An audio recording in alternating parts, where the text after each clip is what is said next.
Love boat promises something for everyone. But how does love relate to getting shit done? Well, we're going to find out right now as we bring up our next guest, Coach Sylvia Chavez. She is America's Love Queen, and we're going to bring her up right there. There she is. Sylvia, it's so good to see you today. Good to see you today. I love you. I'm so excited to be here with you today. Oh, I love Yay! you too, Sylvia. And I want to, we don't have a lot of time today, and I know you and I could talk for hours, which we have done many occasions. And today, though, I want to talk about, love because, in this book here, Action Takers Who Get Shit Done. This is all about taking action, moving forward, getting shit done. And so, how does love play into that? I want to know. Well, there's a two ways that you can do things, to get shit done. You can do it from a place of abundance, or you can do it from a place of scarcity. When you're doing it from a place of scarcity, you're doing it from a place of being unlovable, the way you feel. When you do it from a place of abundance, that's all love, because love is abundance. Love is loving your life. Love is embracing who you are.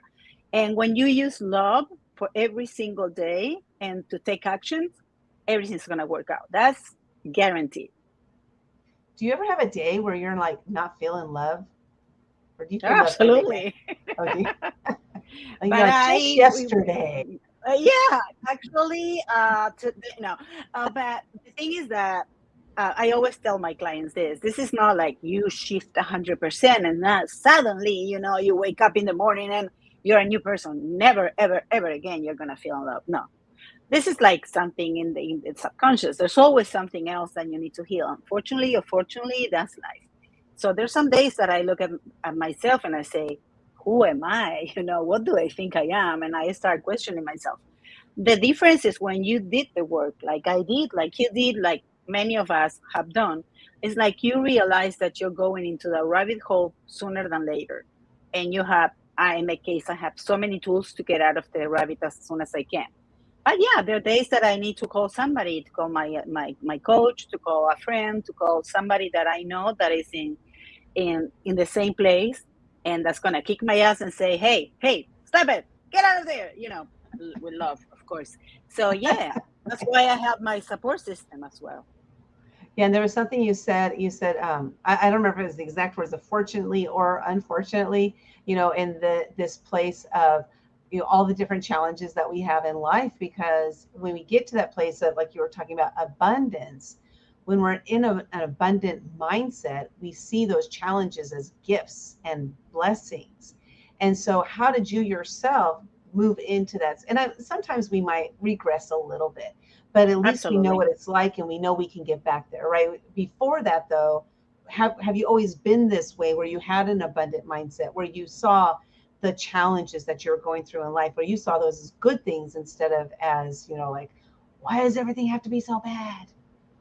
Yes, absolutely. I love this question. I mean, I love all your questions. You are so to to there, to the throat. Keep I going, keep There's going. day, yeah, yeah. You're amazing. I love you. Whoa, whoa, whoa. Linda, Linda, Linda. Well, it's true. So the thing is that I believe that every challenge is an opportunity for me to grow, and it's an adventure. Like challenges are adventures. I'm 61 and I feel a teenager when it comes to life because I really want to keep having adventures in my life. I have my husband, we have the same mindset. So when we have these challenges, they could be any kind of challenges. Some are harder than others, but we always think that it's another adventure.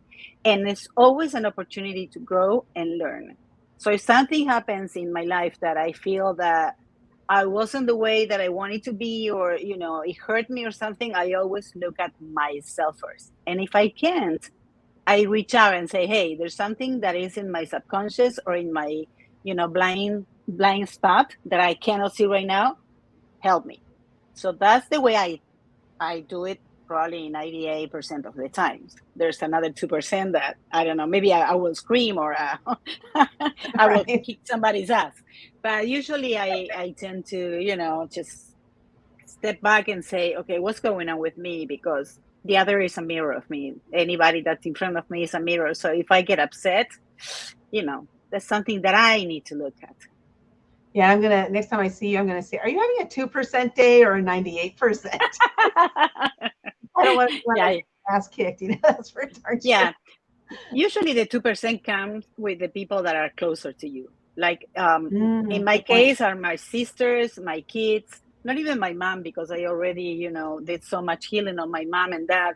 And my husband, we talk about everything. We have this open communication all the time. So if I feel something, I'm not afraid to tell him things. I'm not with this thing. So what is he going to think about this? Because we have this open communication and we don't hurt each other. I trust him with my life and my heart and everything. But in other relationships that are so close to me, I'm still working on those. So, and it's okay. It's okay. We learn to set boundaries. We learn to say no, even though when we want to say yes all the time to our kids, for example.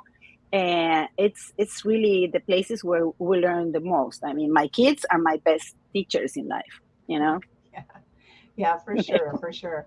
When it comes to those kinds of situations in life where you're having that awareness that you aren't feeling that love, how do you Yeah. move yourself out of that? I know, because a lot of times, so let's talk to the person who's listening right now. The title of your chapter is Love Matters. And a lot Yeah. of times when we're feeling like that, that's when we feel the least wanting to reach out to somebody. So how do you help people to know that this is actually the best time for us to reach out to people, instead of what happens a lot of times is we crawl back into a ball. Nobody wants to hear from me. Whatever is going on in our minds. So how do you help people to move to that place of asking for guidance, Yeah. help, or whatever? Awesome. Every time I see something like that on a client, for example, we say, okay, take a day, feel miserable as you can feel today. Feel that the whole world is against you and cry all your tears. But tomorrow, you stand up, you get up, and you reach out. It's like a permission, because sometimes we need to feel that. It's okay to be sad and to feel, because sometimes, some days we just, I don't know if it's the hormones, if it's the subconscious, it's whatever. Even the world, because sometimes I tell everybody, living sometimes is not easy. Life is not easy. We look Yeah. around and we're not alone in the world. And there's so much pain, there's so much sorrow around us. So it's hard to be like, yeah, happiness, I can do it because I'm happy. No, if you see the war or things like that, yeah, you just get it. So it's okay to take a day, but don't take your life. Don't take all the time of your life just feeling the victim or miserable, because that's not a way of living. That's a way of just surviving. Yeah. And I see it on my, even when I have these clients that do the breathing, the conscious breathing with me, you can see those bodies. They barely breathe. It's like you look at that, and those bodies are almost like dead. And that's the way they are carrying on with their lives. So, it's Mm. great when you just can say, okay, that's it. And you reach out there. Yeah, I love how you share that, because I used to spend months wallowing in something. And what I do now, and it's interesting because what came to my mind when you were talking is about, they talk about the levels of grief, how we need to, like, we have to go through all these different levels, but it doesn't mean we have to go through it in the same length of time as everybody else. And why I'm sharing that is, like, for example, for me, I realized that really all I need is about 5 minutes to pout about something, and then I will get over it. Because I've learned that I don't need to wallow in something. Mm. I just need to be able to have that freedom to I call it pouting. And anybody can call it whatever they want, but that's what I call it, and it works for me. And so I'll sometimes say that, like, Scott's trying to solve a problem for me, and I'll say, Yeah. you know what, I just need 5 minutes to pout. Like, let me just pout, and then I'll be done, and I move on. Like, I don't need to sit in it. And so what's your thought on that process of finding what that timing is for you? Or do you believe that there's a certain length of time that we do need to grieve, or we need to go through certain things? Oh, no, absolutely. You need to grieve, because any emotions that you're feeling are emotions that they're there for you to feel them. The thing is, don't stay like the emotion. For example, when you have an emotion, the actual emotion lasts less than a minute. All the rest is repeating the emotions. Like, or you see something that makes you sad, and then you feel the sadness, and then you stay like, yeah, but because if this is what happened, he did this to me and he told me, so now, and then you go and go, that's the suffering. That's not the pain, Yeah. that's the suffering. And suffering is something that you choose. So, and I'm talking about maybe daily things. Of course, when you have somebody that you love that dies, you need a longer process. That's for sure, because you need to grieve. You need to feel that that person is no longer with you, physically. But the times can be shortened when you just starting in the place of, instead of being on the place of sorrow, you can go into the place of appreciation. I'm not Right. talking from sorrow to happiness, but start appreciating what you have and what you had. So, and that's what changes everything. Yeah, it's so good. Thank you so much for sharing that. And we're talking about the book Action Takers Who Get Shit Done. And Sylvia, gosh, we're already to the end. I can't believe it. Time always flies by when I'm with you. So first thing I want to share that you can connect with Sylvia at her link tree, Sylvia Chavez, and that's Sylvia Chavez. Go connect with her over on Linktree. So Sylvia, in this book, Action Takers Who Get Shit Done, everybody can get their copy at Action Takers Cop. I almost said copy. actiontakerspublishing.com/GSD. So go get your copy there. A lot of the authors have given free gifts, so go cash in on your free gifts as well. Again, actiontakerspublishing.com/GSD. So Sylvia, why don't you share with us, like, what is one thing that you would like the reader to take away from reading the book and/or your chapter? Wow. The most important thing for you is that when you get this book, what you're going to get is many authors sharing their stories, and also sharing with you actions, specific actions that you can take to solve the problem that's in the chapter. Like if you have problem with time, you have problems to finish a task, you have things with love and loving yourself. Each one of those chapters is like gold. So go and get the book. This is a book that is made with love, because each one of the writers is putting all their stories and everything that they may have learned in ages. Like in my case, I'm 61, I'm sharing their story, and the end is like how I got out of this rabbit hole where I felt that life was not for me, that I could be dead, and dead I could be better than the way I felt at that moment. And that's Yeah. a no.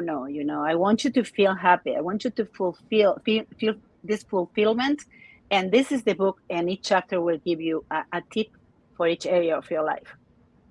I love it, Sylvia. That you talked about love matters, and then the love is in the book because we pour our hearts out in this book, to share our messages. So go ahead and get your copy at actiontakerspublishing.com/GSD. Sylvia, thanks so much for being here. Truly appreciate you. And yes, I don't even have mine handy, but I had it on the screen. That was awesome. Thank you so much again for being part of this journey with us, and I look forward to seeing you in person again really, really soon. Yay! Everybody, tune in for all the other interviews and go get your copy of the book, actiontakerspublishing.com/GSD. Bye. Thanks, everyone. One of the things that I've personally found from my experience of working with Action Takers Publishing is that I've walked away with more friends than I had before, because of the relationship that you build with the authors while working in an anthology. I think it's an amazing project to be able to get published. It's a fantastic way to get published the first time, and I've almost seen people who get hooked on doing anthologies, because once that bug is bitten, you feel like you can release more and more and more and more stories, and Linda's got a bunch of titles that I think resonates with a lot of us who live in the real world.